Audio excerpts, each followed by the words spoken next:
Ladies and gentlemen, thank you so much for joining us in this, our final session at the Cine Club, brought to you by Roxy Cinemas. We've seen some amazing celebs on this stage. We've seen the likes of Matt Smith, we've seen David Harbour, we've seen Anthony Daniels, we've even seen Hayden Christensen. But it's not all about our international celebrities here at Comic-Con. It's about supporting local talents who are trying to create right here in the region. So, for your viewing, we have some indie screenings that are going to be right up on here. And to introduce the first film, we are going to have the director and maker of that very film. Please welcome Ehab Abbasi! What are we going to be watching, Ehab? All right. Hello, everybody. Thank you so much for coming. So the movie in question that you'll be watching is an independent film called Insight. What's special about this film is a majority of the people involved are first-time filmmakers who have used nothing more than their love for the craft to make a very special story taking place in Pakistan. We took this film and we wanted to show our filmmaking capabilities to the rest of the world, and we figured what better place to start than our very own Middle East Comic-Con. So I'm very happy to produce one of our favorite babies in terms of our filmmaking career. So if you can play it, I really hope to know that you guys love it, or you like it, or you're looking forward to hearing anything. And I am rambling, so I'm going to stop talking now. Okay. Make some noise for Inside by Ehab Abbasi right here at the Cine Club. Amazing stuff, thrilling, I've got goosebumps. Now we do have one more screening before speaking to the people behind these films. We'd like to welcome to the stage, where is she at? Khwaish here? Yeah, we've got Khwaish Adnani, who is going to be introducing her film, which we're going to have a look at right now. Please make some noise for Khwaish Adnani!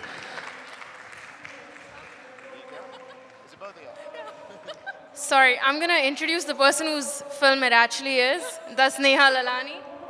It's both of ours. It's both of ours. So, as Ehab said as well, it's his baby. This one is my baby as well. I, quote-unquote, sold my soul for this movie at uni, which was, what, a couple of years back? 3 years. Yeah, 3 years ago. It's a little heartfelt project. A drama musical of sorts that I hope touches your hearts as much as it touched mine. And even if you don't like it, just pretend you like it, because this means a lot to us. And thank you for coming. Yeah, thank you so much. Okay. Stage fright. Wow, make some noise for Swan Song by Neha Lalani and, of course, by Khwaish Adnani. Amazing. I'm seeing some tears in the front row as well. People are actually moved. And I think I should point out that Neha actually composed all the music as well. So let us talk to all of our talents. Can you please welcome Ehab Abbasi back onto the stage, along with Neha Lalani and Khwaish Adnani. Please make some noise.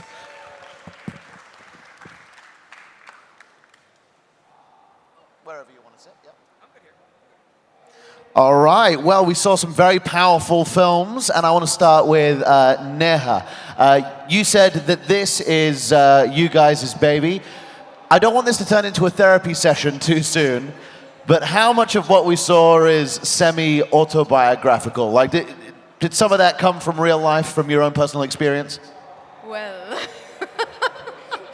I would say 75%, actually no, 65% is based on real life, but not my own personal life, but people that I've talked to or met over the years. A lot of the times when I'm talking to someone about like what I do or what I've studied, they ask me, oh, what do you do? And I'm like, oh, I do filmmaking. And a lot of the times they say that, oh, I wanted to do that, but you know, Desi parents or you know, Arab parents, or oh, I couldn't do it because whatever reason. So it's kind of like an alternate reality where what if I couldn't make films? I would probably be in Nina's position and be really brokenhearted. Amazing. And now, Ehab, I want to ask you a bit about your film. It was thrilling. It was terrifying. It gave me goosebumps. I'm going to be honest, I'm not a film buff myself. I was a little bit confused. So can you give us a little bit of backstory? I'm sure there were a lot of subtleties that maybe some of us might have missed. Yeah, sure, no worries. I mean, like, the story we kind of wanted to go for, and totally valid, I 100% understand. So the story we want to do was explore the idea of letting go or knowing when it's okay to stop fighting. Okay, and I know that sounds a little vague, but in context of the story, it follows Freya, the lead character, who psychologically puts herself in the grind to take care of her sister who is in a coma. And she does it under the notion of, even though everyone has written it off, she chooses to keep on going because her sister would know, she would know that if it was the other way around, her sister would do the same, keep her alive against all odds.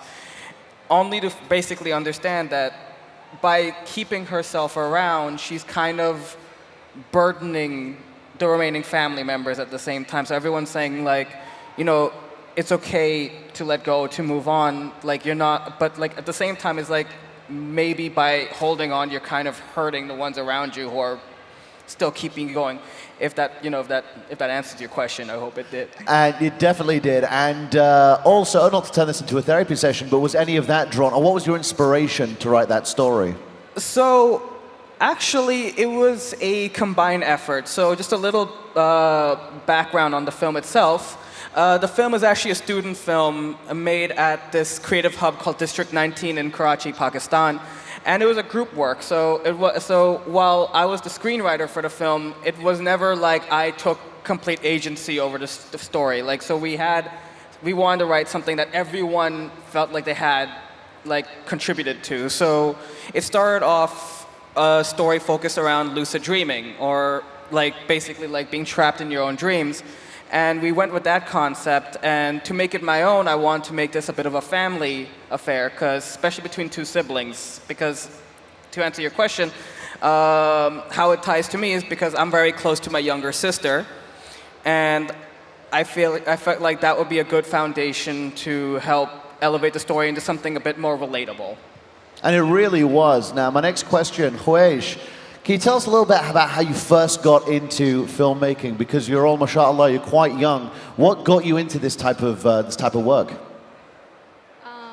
The crazy thing is that for a very long time in my life, my goal was to go into fashion designing. But I don't know, like in school and stuff, I had this like project. It was a media project to make like a film trailer. And from there, like the whole passion for like storytelling sort of started little by little. And then I remember I was going to 2 different universities with my mom, and I saw like the filmmaking course, and that's sort of how I got into it. And yeah, that was it, really. And this question is sort of for all of you. It must be when you're just starting out as a filmmaker. I imagine that what you're seeing in your head is so grand, and obviously there are limitations when it comes to budget, when it comes to equipment. How do you get around that, or how does the final product look compared to what you're thinking? We'll start with you, Neha. So for the scene where Nina is playing the piano, we wanted an auditorium, preferably filled with people. And then we actually filmed this, we made this film during COVID times, and the guidelines were really, really strict. So we reached to a lot of schools, and they rejected us. Even our own school was like, sorry, no, we can't take you. Yeah, so, but yeah, so that what you saw was actually in her dad's warehouse office at night. We had to take a generator there because there was no electricity. And we put black bed sheets behind her, and one of my friends waved his lungs out to give that smoke effect. Yeah. Shout out to Amar. Amar Khan, yeah. And yeah, then that's how it kind of became, yeah. And yeah, when you come up with a story, because Ehab, your film Insight, you came up with the idea. Did you direct it as well? No, unfortunately, the directors could not be here with us All right. for this panel. They would have really liked to. In fact, they have very colorfully cursed me out that I was able to make it, and they weren't, if I'm going to be honest. But I could speak on behalf of them, if you like. So, Yes, please do. Yes. So, what was the question? The question, I didn't get to it yet. Yes. The question was, I wanted to ask about the frustration sometimes with the same thing. You sort of have this idea in your head, and obviously you're dealing with student actors, aspiring actors. Yes. Does it get frustrating when they're not doing what you want them to do? So, the thing is, because here's the thing, they're definitely going to be watching this if someone's recording, so for that effect, no, not at all. No, they were great to work with. Actually, like, our actors were great. I think the limitations were mostly time constraints, if anything. Like, the actors did the best they had with what they worked with, and, like, props to them. They never really questioned it. They would always contribute, but they would never be like, oh no, I wouldn't do this, or oh no, I would like, you're not paying me enough to do this. They were always like really great sports whenever we put them through the ringer, so really do appreciate that. But if I'm going to speak for my directors, I think the most difficult part was just operating under, because we only had, I think, on average, like 13 hours to shoot the whole thing. And it didn't help that a lot of people came in very late, like a lot of the crew, so that kind of stung a bit. So there was a point where we had a lot of shots that we planned, like, down to the T in rehearsal that we never got to use, and I think that would have made the film look a lot more dynamic, but we never did because it was just, we didn't have the time. Amazing. And speaking about not having the time, we are getting to the end of ours. So I would like some microphones around the stands, please. Microphone guys. We'll take some questions from the audience. If you have a question, why don't you ask it? We're just getting the microphone for you. We'll come right to you. They're just jogging to the mics. In the front row, please. Raise your hand for him. Go ahead. What's your question? Good evening. First of all, amazing. Sorry, could you speak? Yeah, the monitors are not. Is it better now? Yeah. Okay. Good evening. First of all, your short films were incredible. I love the psychological thriller, and your story was really moving. My question is, what do you think were like some of the biggest hurdles or like challenges in the production of the film? Because it definitely is a lot more challenging when you don't like have, I guess, like a big team behind you, maybe. So the thing is, we shot our film in the middle of the pandemic. So our university was supposed to back us in terms of giving us equipment, in terms of helping us with actors, like they were going to pass out the casting calls and everything like that. But all of that was eliminated. In fact, fun fact is we shot Swan Song on one camera, and lights, stands, you name it, everything was DIY'd through. So we had to put in our own money into the film, and what we had to do was we had a very limited amount of money, so everything that we were putting money into, we had to think of it from the standpoint that, is this an investment or are we blowing money? Because it's very easy to like have money and then finish, you know? So from that standpoint, it was very stressful, and the biggest hurdle that we faced was that in the middle of the pandemic, we had to keep the crew very small also.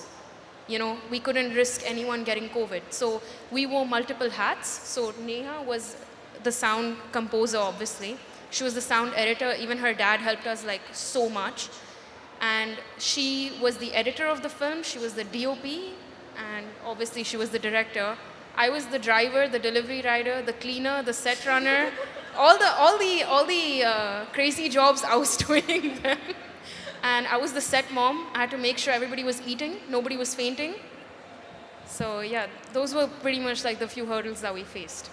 But yeah, just to piggyback off of that actually, because everything she said was on point. If you're starting up making movies, definitely be prepared to wear a lot of hats. Like, don't just think, oh, if I'm just a director, I'm relegated to just directing. You would need to get your hands dirty in other things too. Like, that's always a possibility. And I would say, like, prepare for a lot of DIY. I think work with the least kind of equipment and just work your way up. Thank you. Amazing. Do we have another question over here from the man in the jacket? Hey guys, Great movies. I loved watching both of them. I noticed a similarity between both of your films is you both sort of have an interesting experimental visual style to both of your films. You had sort of a nightmare that you were showing the surreal sort of sense of what's going on and she's trapped in this nightmare. You guys had really interesting match cuts between sort of what she's imagining and what's happening. So just any talk about sort of what the process behind that was and were there any influences that you had when you were thinking of sort of devising that? Yeah, sure. Yeah, sure. For Swan Song, my God, the influences were from everywhere. Two of my biggest passions in life is film and music, so that's where my main influences. I wanted to combine them for my final university project. In terms of movies, I got inspirations from Black Swan, which was kind of why her name is Nina, but Black Swan's main character was Nina. It's kind of my alias, sort of. Another inspiration was La La Land. The final scene where she's playing the piano is choreographed exactly like how it was in La La Land. There's different inspirations. I think even for color, it was a little bit of her, with the contrast between the cool tones and the warm and all that, just to depict the cool tones with her depressing real life and the warm tone with her, what she actually wants to be. Other than that, I'm really fascinated by dreams, so that's the whole idea between what's reality and what's imagination in her mind. And yeah. So I have a question for the panel. Obviously, there might be some people here who might want to make their own film, their own student film, their own short film, and move it on to even bigger and bigger things. How do we go from the inception of the idea and from there end up with something like we've just seen on here? You want to take it?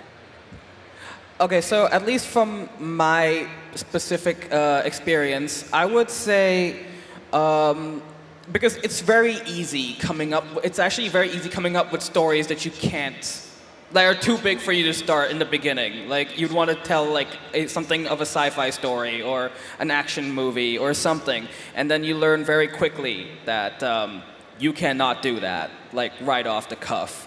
So I would say, at least from a screenwriting point of view, focus on stories that you can shoot in your room. Like, at least from my point, start very small. Like, if you have a home, and if you have like a camera, and if you feel like you have a good enough story, and you have actors who are willing to give that story justice, that's all you need. You don't need big flashing like lights or big sound equipment when you're starting up. Like, the point is just to have fun with it, get better at your craft, and when you feel like you're ready to use bigger equipment, get a bigger budget, go for it. But I'd say start small. Khwaish, when you're making a film, obviously with Hollywood films, you know, we see the credits, they take about 7 minutes, so many people work on it, so many different jobs, but something that's a bit more of a starting level. What are the most important jobs? We've all heard words like directors, producers, composers. What are the most important jobs, and how do they work together to make sure that the final product is something that's watchable? So obviously you need a writer, because if you don't have a story, you don't have a film. You need a writer and you need a director who knows exactly the right way to execute it. Then comes the director of photography who understands what your vision is so that they can portray it. And fourth, of course, is the producer. You need money. And fifth is, I wouldn't say like anyone else. I would just say you need an assistant. You need help. Someone who understands how to help you with your set. Someone who understands you how to help with, designing the whole production, and obviously the actors. Could I add something to that? Yeah. So I've noticed a lot of the times for student films, they pay a lot of attention to how the movie looks, that, oh, it should look really cinematic, it should look really professional, and a lot of the times they neglect the sound, which can completely change the experience of your film. You can make someone cry or laugh just by playing a few sounds in a certain sequence, and I think that's very important that any new filmmakers who want to make their films should pay attention to. I want to hear some gossip on your film. So we know, Ehab, as well, you mentioned that there were time constraints, people showing up late. With so many moving parts when it comes to making a film, how does the clash happen? I'm sure some people get frustrated, some people get annoyed, long days, actors, creatives, they're always difficult. How do you deal with that? I'll start with you, Neha. Like she said, she's my set mom.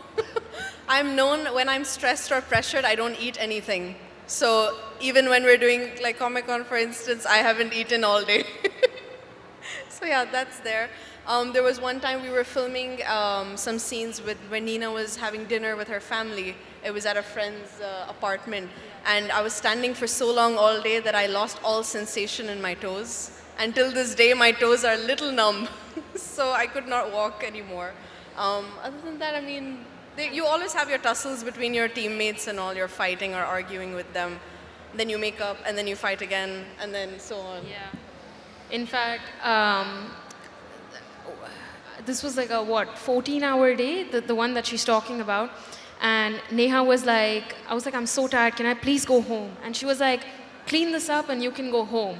And I remember I was running around the place with the spray in my hand, and I was like, and I was like, done, done, done, can I go? And in that process, I hit my back and I hit my rib and I fell. And she was like, yeah, now you can go. Oh my gosh. Ehab, like when it comes to that sort of stressful environment, obviously you need to get this done, you need to get this filmed. Some people are being difficult, some people are being late. Is it better to take the approach, in your opinion, of authoritarian, you do what I say, be here, get angry?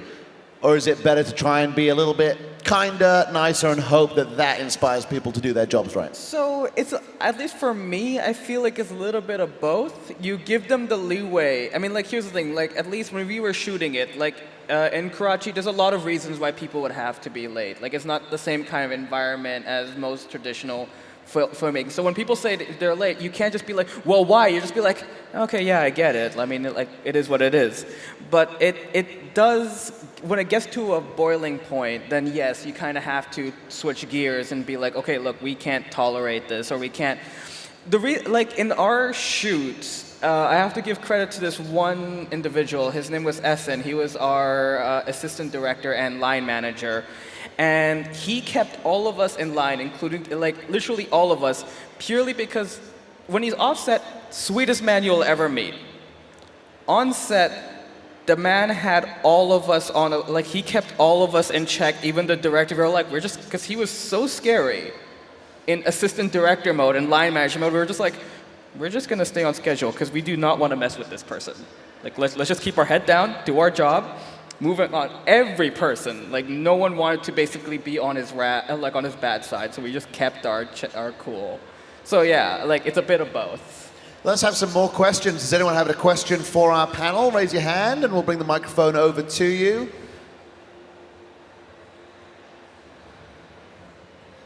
I have a question. I would like to ask, as a screenwriter, did you collaborate with the director to be able to bring your vision to life? Or was it more of a, here's the script, can you do what you want with it?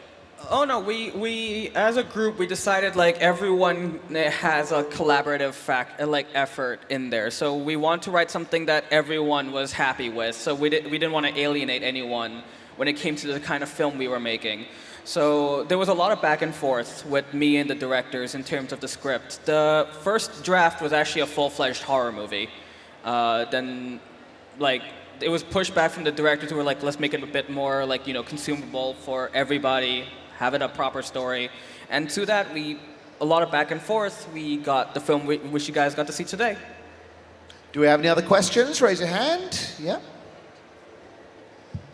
Thanks. So my question is, I kind of want to see myself in your positions in a few years. So I'm thinking of pursuing film at university. But the question I wanted to ask is, how important is a university qualification for film? Is that something I need, or can I just do it, wing it? Great, thank you for your question. Well, there's two sides to. Okay, don't say that. You don't need it. No, I think there are two sides to look at it. First, it's a lot of the skills or the knowledge that I attained from, like, related to film was just researching online, exploring things. Part of the reason we have Andy Serkis here today, he's kind of my inspiration for getting into film. So like, I think watching a lot of behind the scenes stuff and learning about that helps. But I think university allows you the environment to grow or experience firsthand what it's like to actually make a film. And at least we studied from Middlesex University here in Dubai. So they treated us as if we were in the industry, and they were pretty tough. Like our professor who worked on us with this project, she was known for being pretty stern, but it helped us understand that this is how harsh the industry is, and you need to make sure you sell yourself properly. And Oh, sorry. So university helps, but I think on the side you just need to make sure you keep practicing your skills, because it's like anything, any of your hobbies. You need to keep practicing it, or you don't want to lose that touch.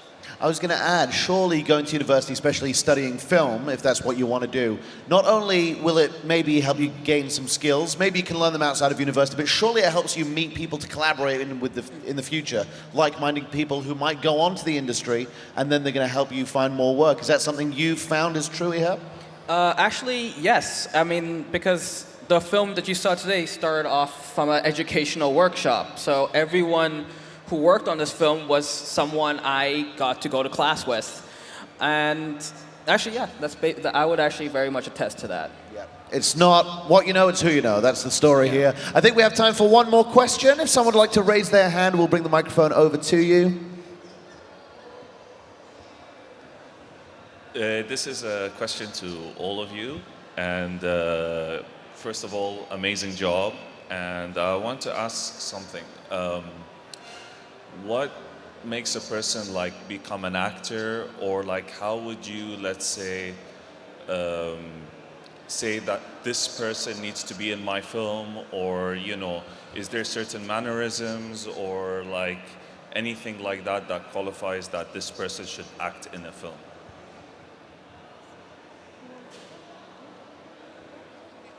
Shall I answer it? No.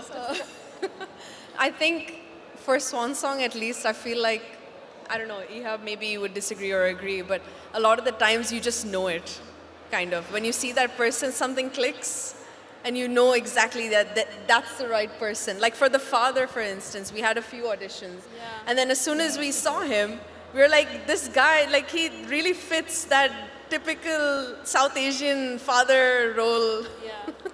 And even for the daughter as well, I think she had that very soft, introverted vibe. Even though the actress herself is pretty extroverted, and she's like, she's almost a complete opposite of Nina. Yeah, she's not Nina. She was a brilliant actress that we had. The mom, though, we had issues with. Yeah. The mom, the actress that we had for the mom, up until the night before filming, she canceled the night before filming, and we found this actress. She was our backup. So that can happen. Actors can just suddenly back out. Yeah, it always helps to have a backup actor for any situation. Like, just tell someone, like, oh, we'll call you. And then hopefully if you call them, more or less. I mean, in our case, it was... I mean, like, in our case, we did audition quite a few people. And Hudia and Wajiha, the actresses who were there, we kind of brought them to some degree. I do agree with what Neha said, but it was also because they showed the most enthusiasm for the script, and they brought a lot to the table creatively. And so we were looking at from that lens, where it's like they could bring more to the performance that otherwise, whether me as a writer or the directors or anyone else involved possibly overlooked. So again, like we allowed the actors to bring in some of their own contribution to the overall production as well, because in the end, we didn't want it to feel like they're just actors. Like, they are people who helped create this, if that makes any sense.